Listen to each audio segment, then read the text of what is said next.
When you hear folks on the inside and the outside look at a series like this, what would you tell them about what kind of intensity goes into preparing for a series, but also trying to execute based on what you're seeing so far in the series? It's like a boxing match. You look at your opponent, you try to study his weaknesses, and then you attack. And the beauty about basketball, it's a 7-game series, so it's not just one night. So it's constant adjustments. There's so many details that the average fan doesn't know that goes into this. And preparation is really a full day thing. Coming in the game and the game out. It's a lot of behind the scenes work. Welcome to Inside the Mavs, presented by Aura.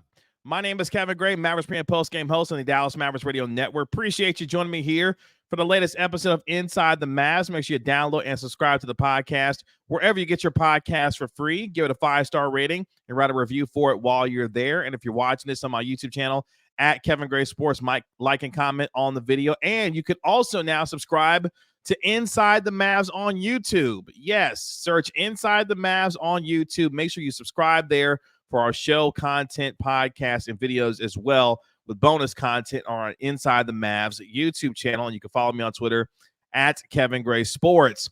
Game 5 on Wednesday night between the Dallas Mavericks and the Los Angeles Clippers, a pivotal game number 5 as each of these teams look to seize momentum in this best-of-7 series that now is a best-of-3 with the series tied at 2 games apiece. Los Angeles, in terms of the Clippers, won game 1, then lost games 2 and 3 before coming back in game number 4 after the Mavericks engaged in a 31-point comeback, had a lead with just over 2 minutes left, but Paul George and James Harden, with his floater game, was able to take over in the final 2 minutes of game 4 to be able to steal the 4th game of this series to get it back to Los Angeles, tied at 2 games apiece, with the winner of this game will be having an opportunity to close the series out on Friday night back in Dallas at the American Airlines Center.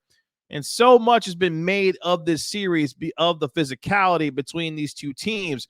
There's been a lot of chippiness so far through the first 4 games of this best-of-7, but both of these teams as evenly matched as the 4 games would suggest so far in this series. And for the Mavericks, good news for them, as Jason Kidd on Tuesday said, that Luka Dončić is probable for the game. Yes, he has a sprained right knee, but went through everything in terms of practice on Tuesday afternoon. So a good sign for Mavericks fans who are concerned, much like me, about the health of Luka Dončić moving forward for the rest of the series. He had his leg heavily taped with kinetic tape during practice, which if you follow me on Kevin Gray Sports, you saw that on my Twitter. And obviously for Jason Kidd, having a hopefully healthy Luka Dončić to go alongside Kyrie Irving will mean a better start for the Mavericks in game number 5, because that also has been a trend of this series so far for the Mavericks, not being able to get off to the kinds of starts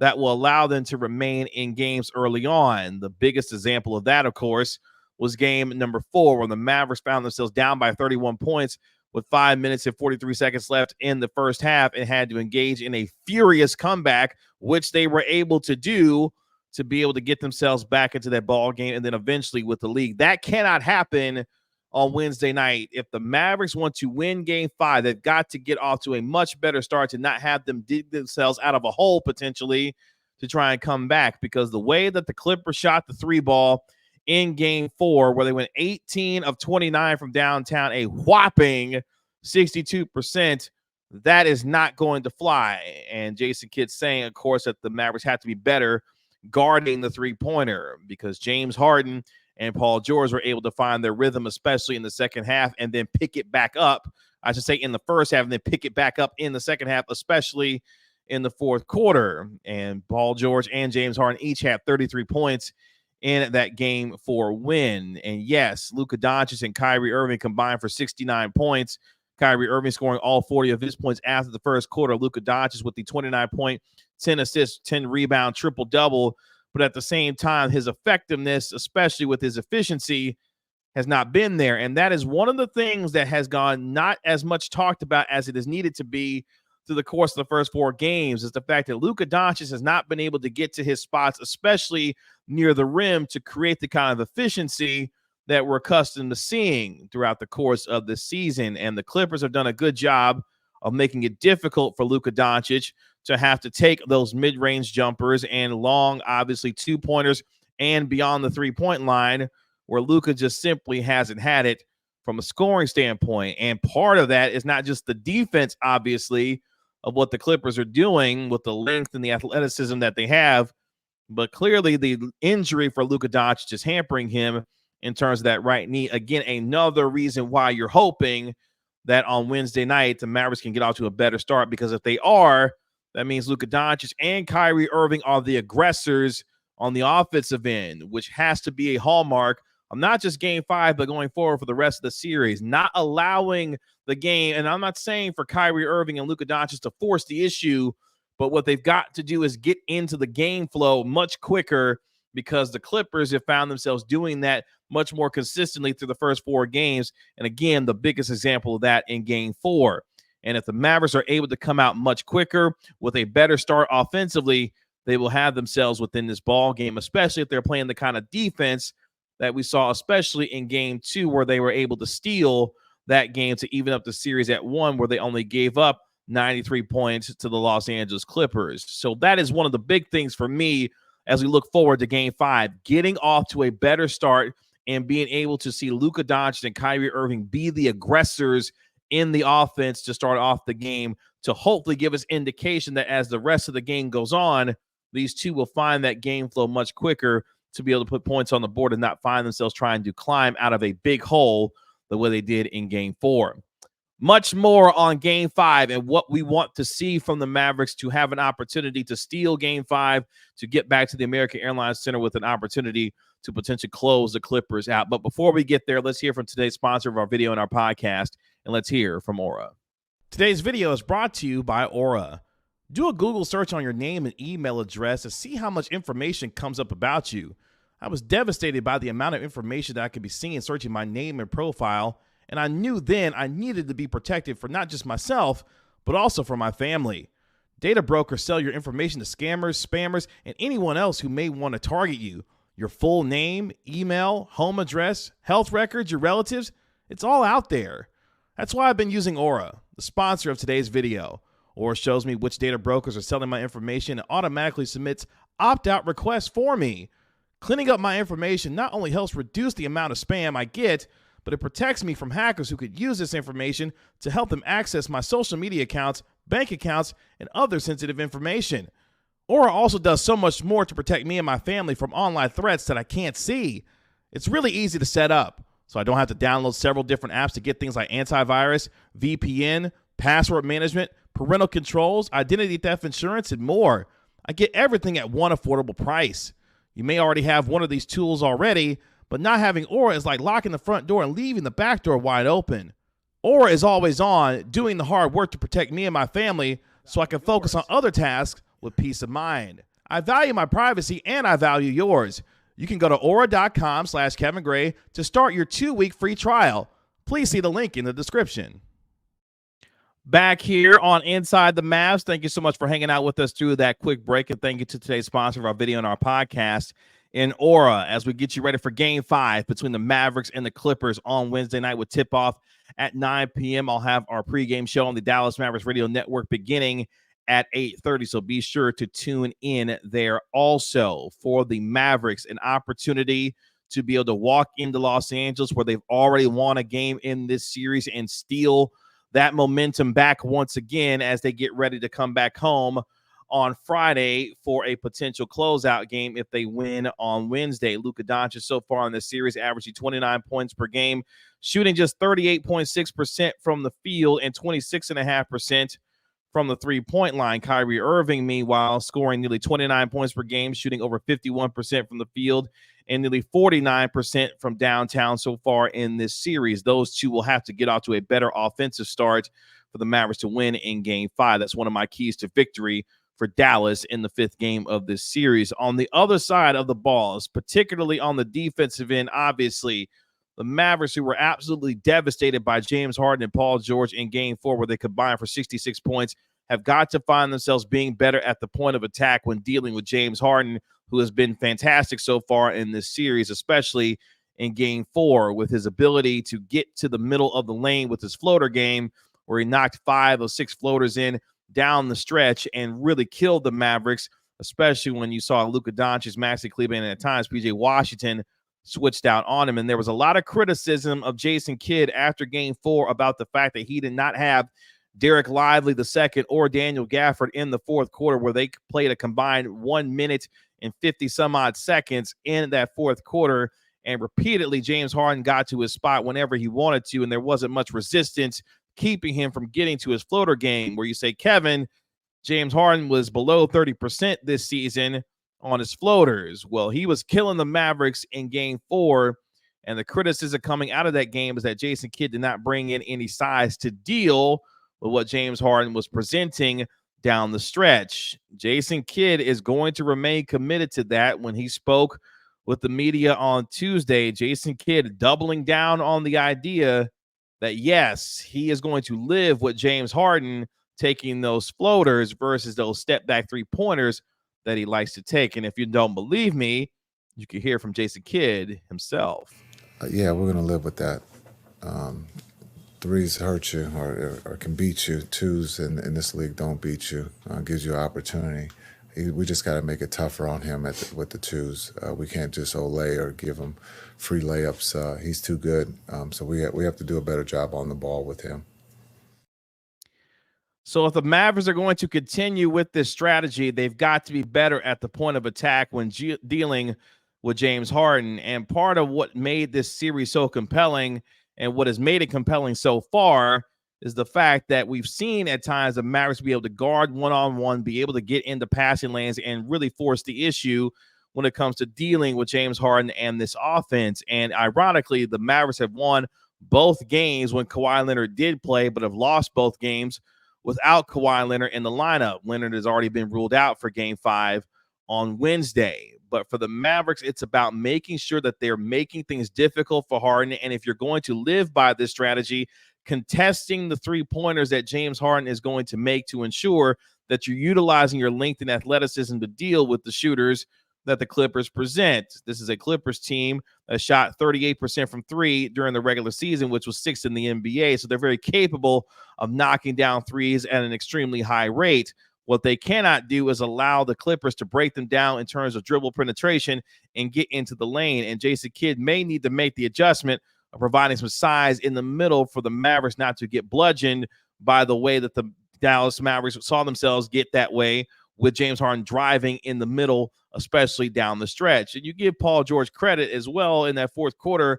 He hit that tough three-pointer over Derrick Jones Jr., who was draped all over him in that right corner, and that's something you just have to tip your cap to. But what you can control is the level of hopefully better execution when it comes to dealing with James Harden's ability to be able to get into the lane and then presenting itself with better rotation, but also just staying in front of Harden in that way. Much like how the Clippers have decided to continue to hunt Luka Dončić in those matchups, the Mavericks have to do a better job of providing help at times, but also making sure that Luka is participating in a way that it stays in front of Harden and being much better, which again brings into play the question about how healthy Luka Dončić is, because part of the fact not just he had the 5 fouls in game number 4, which is one of the reasons why the Clippers decided to continue to attack Luka. They obviously saw how hobbled he was and his inability to stay within front of James Harden. That will be another key to victory for the Mavericks, their ability to deal with James Harden's ability to be able to get to the middle, get to his spot, but also making things difficult for him on the three-point line, because when he gets into offensive rhythm, you see how well he's able to facilitate, especially when he's getting into screen and roll action with Ivica Zubac. You saw that in game 1 for the Clippers. Zubac's ability to finish and punish the Mavericks at the rim, but also working that two-man game at times with James Harden. That cannot happen in game number 5. So for Daniel Gafford and Derek Lively II remaining out of foul trouble, remaining on the floor, and Jason Kidd maybe needed to make an adjustment to ensure that there's length and athleticism in the middle so that he can deal with the dribble penetration of guys like Paul George and James Harden to make sure that they're not getting easy buckets at the rim. And I don't expect the Clippers to shoot at a 62% clip in game number 5 from the three-point line. And if they do, you just have to tip your cap to them because of how well they're shooting the basketball at that point.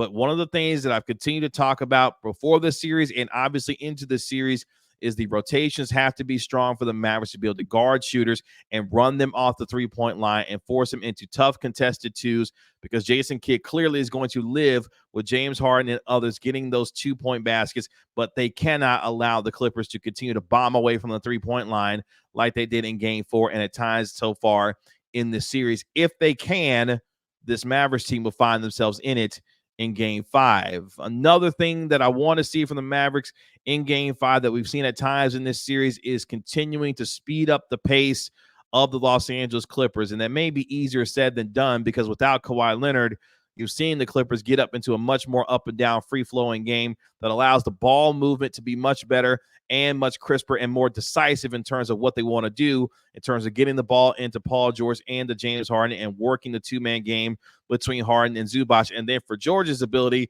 he can get to the mid-range. He can knock down the three-pointer as well at an extremely high rate. So a difficult offensive player to deal with. And the type of matchups that we'll see with the Mavericks in terms of their defense, whether you see Derrick Jones Jr. or PJ Washington at the point of attack, that length and athleticism is going to be needed. I would like to see that a little bit on James Harden to give that a different look, because that's one thing that Sean Sweeting and Jason Kidd will do defensively, is provide different looks to maybe create some confusion for the Clippers on the offensive end, to be able to not allow them get into the offensive rhythm that we've seen in Games 1 and in Game 4, and be much more disruptive on the defensive end. So again, when you're looking at what the Mavericks need to do from a defensive standpoint, be much more disruptive, create confusion with different looks, utilize your length, athleticism, and your ability to communicate and rotate to be able to run these shooters off the three-point line, and then be able to deal with them physically with them coming into the lane. And if they're going to allow, if the referees are going to allow these two teams to play, utilizing the physicality that has become a hallmark for this Mavericks team throughout the course of the second half of the season. And if that is the case, the Mavericks, again, will give themselves a really good opportunity to be able to win. But you cannot allow the straight line drives that James Harden had, especially in Game 4. And much like we talked about coming into this series, another key for the Mavericks will be the others and what they will need to do to be able to keep the Clippers defense honest.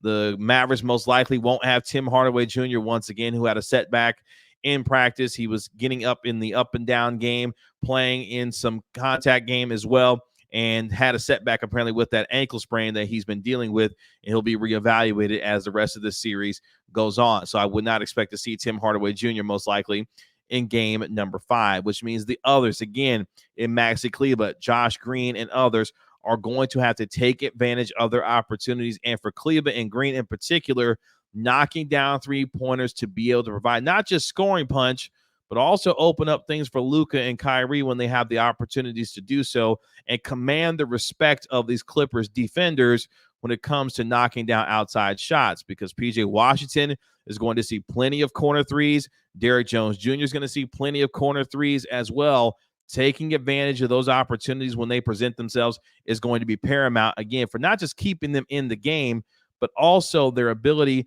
to make the Clippers have to make decisions on what they're going to do with these shooters. Much like how the Mavericks will live with guys like Terrence Mann and or Russell Westbrook taking three-pointers, and if they're knocking them down, you simply tip your cap to them at some point, particularly in PJ Washington's case, where we know he's capable of having big offensive games, especially from the three-point line. The Mavericks will have to see if the Clippers will respect him enough as a shooter if he's consistently knocking down shots from the outside, especially from the corners. So again, offensively, take advantage of those opportunities if you're the other guys, and Josh Green, Derrick Jones Jr., PJ Washington, to be able to have this Clippers team respect you much more when it comes to your perimeter shooting.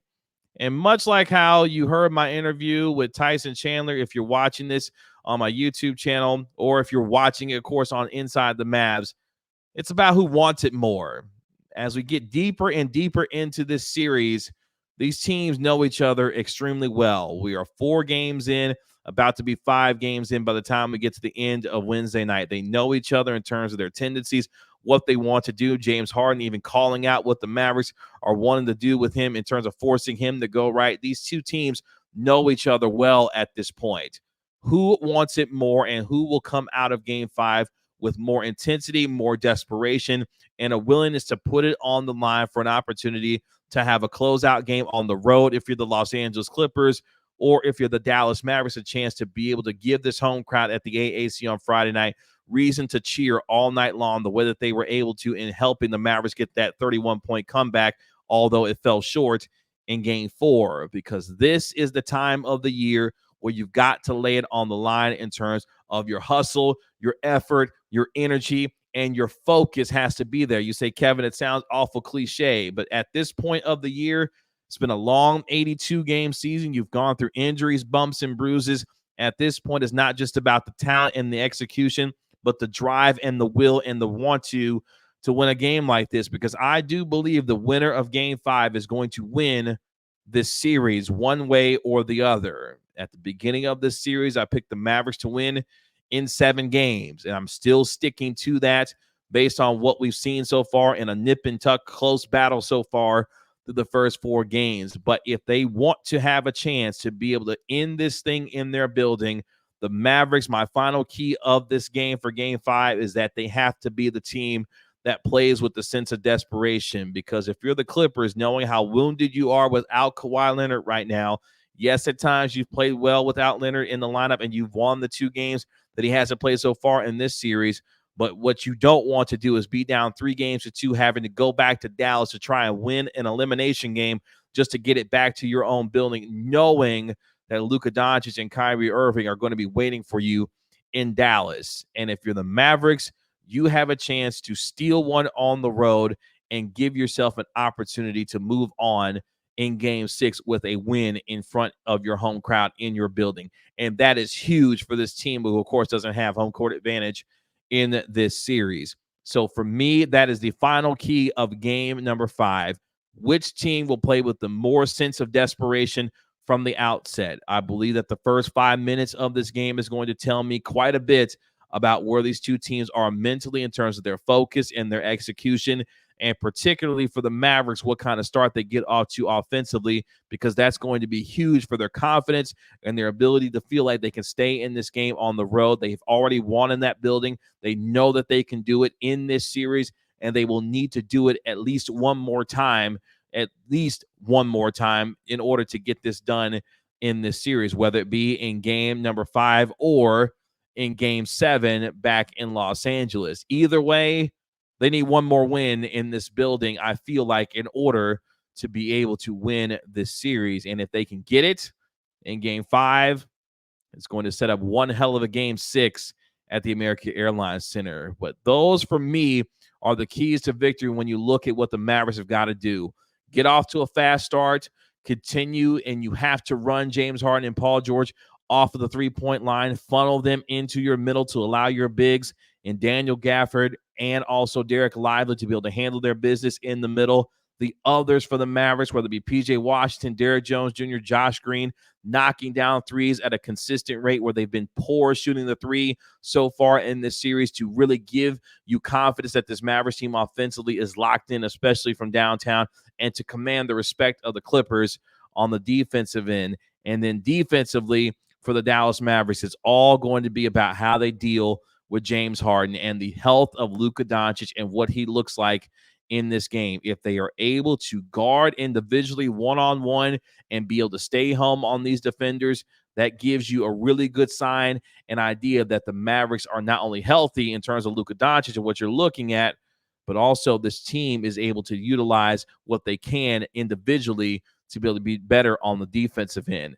There's going to be a lot of things that come into play in game 5, but for me, those are the things that the Mavericks have got to do in order to win this game, to give themselves a chance to be able to go home with a win in game 6. And if they do, they're going to find themselves in this game in the fourth quarter. And what we saw in game 2, where they were able to steal it on the road, the defense, the hustle, the energy, and the timely shot making that they got to be able to steal that road game, they're going to need that in game 5 on Wednesday. If they do, they will come out of Los Angeles with a really good shot of winning to get back to Dallas on Friday night. Again, tip-off will be at 9 p.m.